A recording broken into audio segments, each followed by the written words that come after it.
दोस्तों, फिर से स्वागत है आपका आपके ही चैनल आपके ही यूट्यूब परिवार में। बहुत दिनों से बड़ी इलायची का वीडियो नहीं बना था, यूँ समझ सकते हैं। थोड़ा सा मतलब घर में ही बिजी था, इसलिए मैं वीडियो में अपडेट नहीं दे पाया। तो उसके लिए माफ़ी चाहूँगा, क्योंकि कुछ काम थे जो मुझे करने थे। और दूसरा ये भी ट्राई कर रहा था मैं कि बड़ी इलायची अगर जो वीडियो नहीं डल रहे हैं या भाव नहीं आ रहे हैं तो सिचुएशन क्या बनती है। तो सिचुएशन जो बनी हुई है प्रेजेंट टाइम के अंदर, जो सबसे पहले चर्चा करेंगे ग्वालियर को लेकर के। और उसके बाद में गुवाहाटी की भी चर्चा करेंगे कि गुवाहाटी में जो भाव है वो नीचे के साइड क्यों नहीं गए। और साथ में सिलीगुड़ी के ऊपर चर्चा जरूर करेंगे कि जहाँ पे हर रोज के भाव जो हैं अप एंड डाउन होने चालू हुए हैं, वो भी सिर्फ इन्हीं दिनों में। इससे पहले भविष्य के अंदर कभी भी ऐसा नहीं हुआ था, ये आपको भी पता होगा। और आज भी जो कई व्यापारी हैं जिनके भाव आज भी स्टेबल हैं, एक जगह रुके हुए हैं या फिर भाव नहीं आ रहे हैं। लेकिन कुछ व्यापारी ऐसे हैं जिनके हर रोज के भाव कंटिन्यू अप एंड डाउन के अंदर चल रहे हैं। तो चलिए दोस्तों, इनके ऊपर चर्चा करेंगे। लेकिन चैनल पर नए हैं तो चैनल को सब्सक्राइब जरूर कर लीजिएगा, और वीडियो पसंद आए तो लाइक कर दीजिएगा। लगता हो शेयर के लायक है तो शेयर करना बिल्कुल भी मत भूलिएगा। तो देखिए, गिरावट की अगर बात करते हैं, सबसे पहले जो है पूरे भारतवर्ष में जो सबसे ज़्यादा जो गिरावट है वो ग्वालियर के अंदर है। तो देखिए, ग्वालियर के लिए मैं हमेशा से बोलता आया हूँ आपको कि जहाँ कागज़ का काम चलता है वहाँ पे रेट कभी भी नहीं होती है। वहाँ पे सिर्फ कागज़ होते हैं, कागज़ पे ही जो है चलता है। और वहाँ से अगर कुछ कॉल आते हैं कि भाई ग्वालियर के अंदर बहुत गिरावट है, तो मैं कारण पूछता हूँ तो बोलते हैं बिक्री नहीं है। अब मैं कल की बात बोलता हूँ, कल कुछ लोगों से बात हुई थी मेरी ग्वालियर। तो वहाँ पे बोला गया कि 1200 से 1220 रुपए की रेट है, लेकिन जो है इस रेट के अंदर मतलब माल वहाँ मिलना चालू हो गया है। तो देखिए, माल मिलना चालू हो गया। मैं ग्वालियर के व्यापारियों को ये बात बोलता हूँ, जब आपके पास 1200 1220 में है और आपका जो घरेलू जो आपकी जो डिमांड है वो नहीं चल रही है, तो आपको सजेस्ट कर रहा हूँ, आप जितना भी माल है 1220 में 1250 तक का भी है, तो आप नेपाल के व्यापारियों को कांटेक्ट कीजिए और वहाँ आप बेच दीजिए, आपका धंधा चालू हो जाएगा। कोई दिक्कत नहीं आएगी, क्योंकि आप अगर 1250 में भी माल बेचेंगे तब भी वहाँ पे उनको सस्ता ही पड़ेगा। तो देखिए, ये बात मैंने इसलिए बोली है कि सबसे बड़ी चीज़ जो बोलते हैं कि घरेलू डिमांड नहीं है। तो क्या घरेलू डिमांड नहीं होने से रेट जो है, आपने अगर माल 1300 में खरीदा है तो क्या 1200 में आप बेचेंगे क्या? तो देखिए, ये जो कारण होता है वो कारण सिर्फ एक ही होता है। जहाँ कागज़ पे, जहाँ सट्टे पे जहाँ काम होता है, जहाँ 100 बैग के अगर 2000 बैग बेचे जाते हैं, वहाँ के किसी भी भाव को मान्यता नहीं देनी चाहिए। मान्यता आप लोग देते हैं। और जिस हिसाब से अभी जो बड़ी इलायची में जो ग्वालियर चल रहा है या अपने आप को चलाने की कोशिश कर रहा है, उस हिसाब से साफ जाहिर होता है कि आने वाले कुछ ही समय के अंदर ग्वालियर के भाव को जो है कोई भी नहीं देखेगा। हो सकता है ग्वालियर के खुद के लोग ही इसके भाव को देखना बंद कर दे। क्योंकि देखिए, एज पर एक्चुअल की अगर बात करते हैं भारत के किसी भी कोने में, तो ग्वालियर से सभी लोग ऊपर हैं, सिर्फ ग्वालियर ही डाउन है। तो क्यों क्यों है डाउन? डाउन सिर्फ कारण एक ही है, सट्टा और जो है कागजों पे माल बेचना। जहाँ कागजों पे माल बिकता है उसके लिए अगर आप मेरे से कोई चर्चा करेंगे तो वो चर्चा होगी बेकार।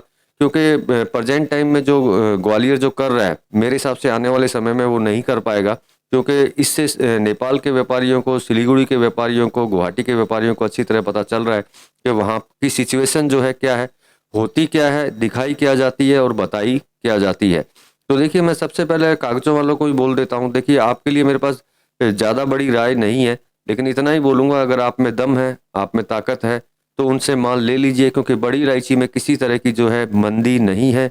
करेक्शन आप बोल सकते हैं, जो मैं शुरू से बोलता आया हूँ कि इलायची है किस भाव से किस भाव तक पहुंची है, उसके अंदर करेक्शन आ सकते हैं, लेकिन मंदी नहीं है। ग्वालियर अपना कितना भी दम लगा ले, इसमें जो है मंदी वो लेकर के नहीं आ सकता है। हाँ, अपनी कोशिश वो पूरी कर सकता है। उसमें कोशिश में क्या है कि जितने भी कागज वाले हैं वो साथ देते हैं, इसीलिए वो ये सब कुछ कर पाता है।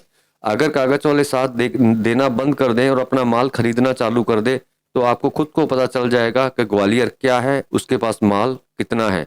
क्योंकि देखिए, जहाँ जो प्रोड्यूसर है इसके जो माल बेचते हैं, वहां पे ये रेट नहीं है, और उससे कम रेट के अंदर अगर वो बेच रहे हैं, तो आप सोच सकते हैं कि किस तरह का काम वहाँ, किस तरह का बिजनेस जो है वहां पे हो रहा है।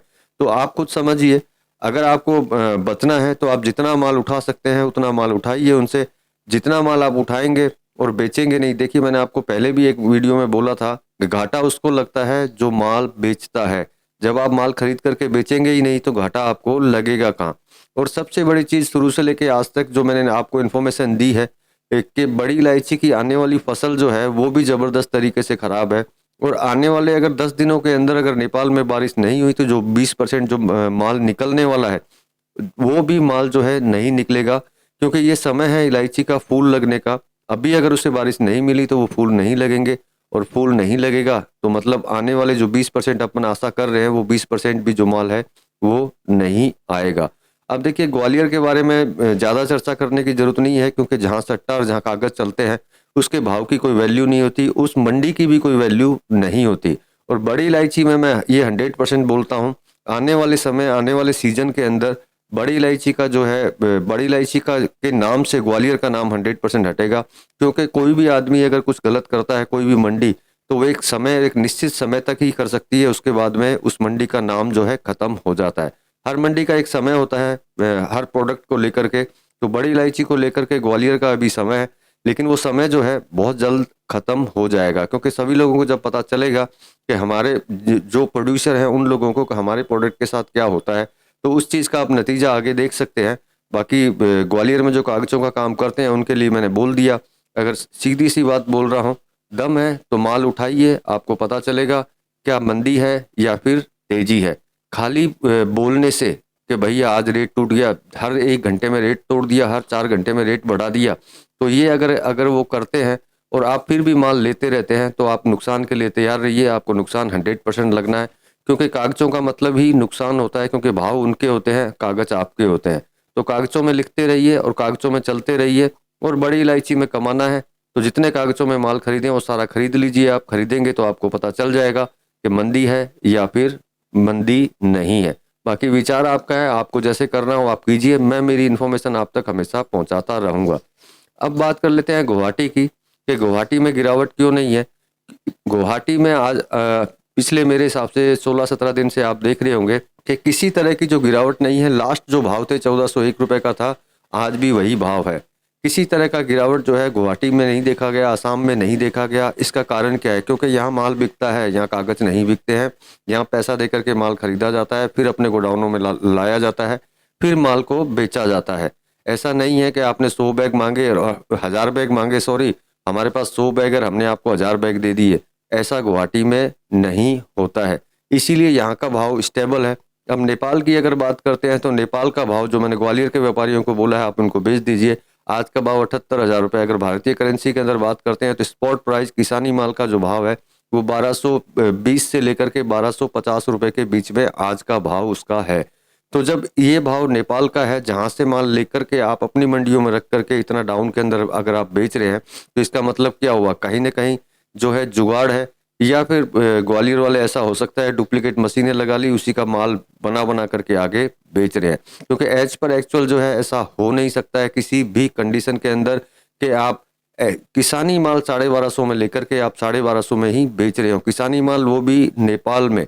उसके बाद में बहुत खर्चे हैं इंपोर्ट का, सॉर्टिंग का, ग्रेडिंग का, पैकिंग का, जीएसटी का, बहुत कुछ। उसके बाद में भी अगर बिकता है तो इसका मतलब धांधलाबाजी है, इसके अलावा कुछ नहीं है। अब सिलीगुड़ी की बात करते हैं। सिलीगुड़ी में बहुत सारे व्यापारी हैं जिनके जो भाव हैं वो बिल्कुल स्टेबल चल रहे हैं, जो आपने देखा ही होगा। लेकिन कुछ व्यापारी जो हैं ऐसा लगता है या तो ग्वालियर की हवा उनको लग चुकी है, या फिर ग्वालियर के साथ में वो मिल चुके हैं, जिनके हर रोज भाव जो है 20 रुपया 25 रुपया ऊपर, 20 रुपया 25 रुपया नीचे।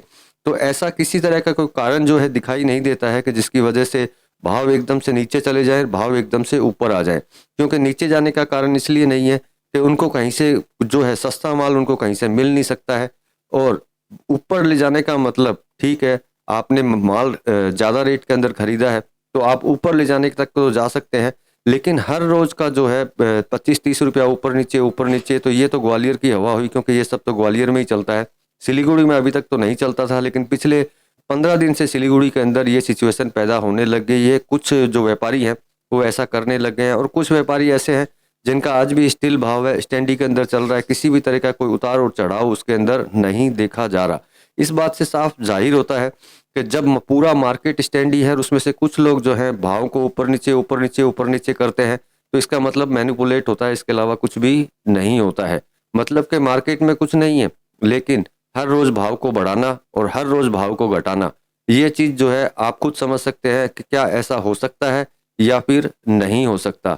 तो देखिए इतने दिन वीडियो नहीं बनाया, लेकिन फिर भी मैं आपको एक चीज़ बहुत ज़्यादा गौर से सुनने वाली है आपको बता देता हूँ कि बड़ी इलायची में किसी तरह की कोई मंदी नहीं है। इसमें आपको घबराने की बिल्कुल भी ज़रूरत नहीं है। अगर आपको 1200 रुपये में माल मिलता है, कोई देता है, जैसे कल मेरे को किसी ने बोला कि 1180 और 1200 में माल मिल जाएगा, मैं बोलता हूँ सारा का सारा उठा लीजिए, माल को मत बेचिए। आने वाला भविष्य आपको खुद को दिखाई देगा और खुद को पता होगा। अब ये भी बोल देता हूँ कि आप मेरे पे बिलीव मत कीजिए, मेरे पे भी भरोसा मत कीजिए। बाकी दूसरे चैनलों को भी देखिए, नेपाल को देखिए, आसाम को देखिए, खुद अपनी स्टडी कर लीजिए। जब आप खुद अपनी स्टडी कर लेंगे तो आपको पता चल जाएगा कि बड़ी इलायची तेजी में है या फिर करेक्शन में है या फिर वो मंदी में है।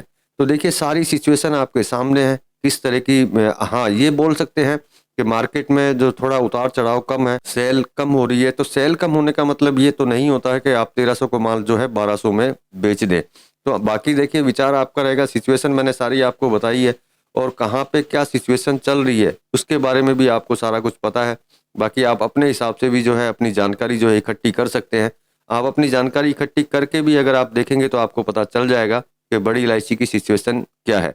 अब बात कर लेते हैं एक्सपोर्ट के बारे में कि एक्सपोर्ट की अगर बात करते हैं तो लोग बोलते हैं एक्सपोर्ट नहीं हो रहा। तो मैं मेरी बात बोल देता हूँ, मेरा जैसा एक छोटा सा यूट्यूबर 20 टन जब एक्सपोर्ट करवा सकता है तो भारत में कितने बड़े बड़े व्यापारी होंगे, क्या वो एक्सपोर्ट नहीं कर रहे? वो भी एक्सपोर्ट कहीं ना कहीं कर रहे होंगे, लेकिन इसका असर ग्वालियर पे नहीं है क्योंकि उसको अपने हिसाब से चलना है और वो अपने हिसाब से, मतलब लगता है ऐसा है कि जितनी कमाई उसने आपको दी है ग्वालियर की मंडी ने, वो जब तक पूरी की पूरी आपकी कमाई ले नहीं लेता है तब तक वो रेट बढ़ाने के लिए तैयार नहीं है। यही सीधी सी सिचुएशन है। क्योंकि एक्सपोर्ट की बात करते हैं तो भैया एक्सपोर्ट है। जब मेरे जैसा आदमी किसी को ऑर्डर दे सकता है तो बहुत बड़े बड़े व्यापारी हैं, क्या उनके पास ऑर्डर नहीं है? ऊपर से गल्फ चल रहा है, क्या गल्फ में ऑर्डर नहीं मिल रहे? गल्फ फूड के अंदर ऑर्डर नहीं मिल रहे हैं? सभी कुछ जायज है।